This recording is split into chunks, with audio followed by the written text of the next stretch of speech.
Në spektaklin e së martës në Big Brother VIP Albania 4, banorët u vendosën përballë një loje interesante, ku u shfaqën disa tituj lajmesh të publikuara jashtë shtëpisë. Ata duhej të gjenin se cilat lajme ishin të vërteta dhe cilat jo, në mënyrë që të fitonin sa më shumë buxhet për javën në vijim. Megjithatë, jashtë kësaj loje mbetën Egli dhe Jozi, pasi të dy kishin dalë më herët nga shtëpia dhe ishin rikthyer.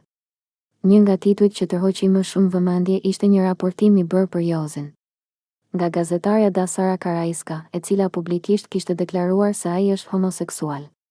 Sa po u shfaq ky lajm në ekran, banorët shpërthyen në të qeshura dhe e cilësuan si diçka të pavërtetë.